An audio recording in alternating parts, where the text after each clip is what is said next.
안녕하세요. 삶과 건강입니다. 매일 먹는 한 끼 한 끼가 암세포를 키우거나 죽이는 열쇠가 된다면 당신은 어떤 선택을 하시겠습니까? 우리 몸의 모든 세포는 음식을 먹고 삽니다. 정상세포도 그렇고 암세포도 마찬가지입니다.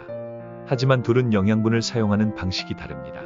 정상세포는 효율적으로 에너지를 사용하지만 암세포는 마치 탐욕스러운 이유처럼 필요 이상으로 많은 영양분을 빼앗아 갑니다. 특히 암세포는 탄수화물, 그 중에서도 포도당을 굉장히 좋아합니다.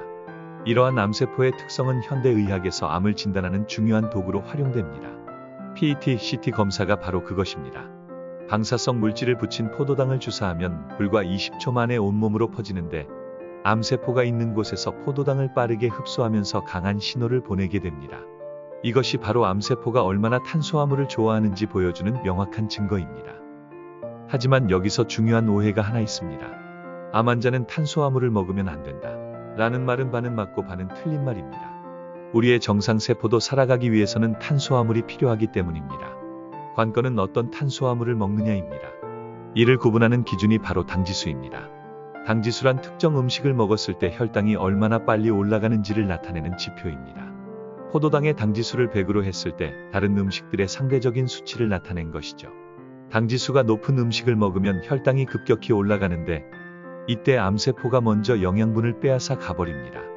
그러고 나서 남은 것을 정상세포가 겨우 나눠 갖는 형태가 되는 것이지요. 대표적인 고당지수 식품, 즉 나쁜 탄수화물은 흰 것 3가지입니다. 흰쌀밥, 흰밀가루, 흰설탕입니다. 이들은 정제 과정을 거치면서 식이섬유가 제거되어 빠르게 소화되고 혈당을 급격히 상승시킵니다. 이는 암세포에게 최고의 먹이를 제공하는 셈이 됩니다. 반면 당지수가 낮은 음식들은 혈당을 천천히 안정적으로 올려줍니다. 대표적으로 채소들이 여기에 속합니다. 채소의 80%는 식이섬유인데 우리 몸은 식이섬유를 포도당으로 분해하지 못합니다. 대신 천천히 소화되면서 포만감을 주고 다른 영양소의 흡수를 돕는 역할을 합니다. 여기서 또 하나 중요한 점이 있습니다. 바로 인슐린과 IGF-1, 인슐린 유사 성장인자 1의 관계입니다. 당지수가 높은 음식을 먹으면 혈당이 급격히 올라가고 이에 대응하여 췌장에서 인슐린을 많이 분비합니다. 이때 IGF-1도 함께 분비되는데 이는 세포의 성장을 촉진하는 호르몬입니다. 문제는 암세포도 이 IGF-1에 반응한다는 것입니다. 즉 고당지수 식품은 암세포에게 영양분을 공급할 뿐만 아니라 성장 신호도 함께 보내는 셈이 됩니다. 단백질 섭취도 매우 중요한 문제입니다. 많은 암 환자들이 단백질 섭취를 극단적으로 제한하는 실수를 합니다. 하지만 우리 몸은 매일 일정량의 단백질이 필요합니다. 세계보건기구 WHO에 따르면 체중 1kg당 0.8g의 단백질이 필요한데 이는 보통 여성의 경우 하루 30g, 남성의 경우 40에서 50g 정도입니다. 문제는 과다 섭취입니다.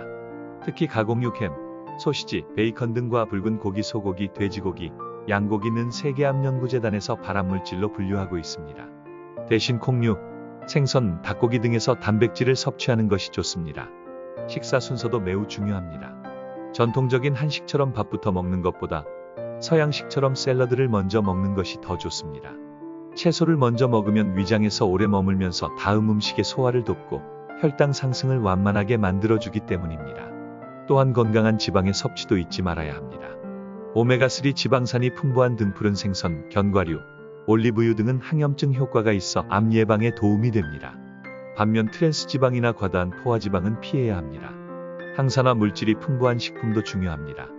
컬러푸드라고 불리는 다양한 색깔의 과일과 채소들은 각각 다른 종류의 항산화 물질을 포함하고 있습니다. 토마토의 리코펜, 브로콜리의 설포라판, 강황의 커큐민 등이 대표적입니다. 발효식품도 빼놓을 수 없습니다. 김치, 된장, 요구르트 등의 발효식품은 장내 미생물 균형을 맞춰주고 면역력을 높여줍니다.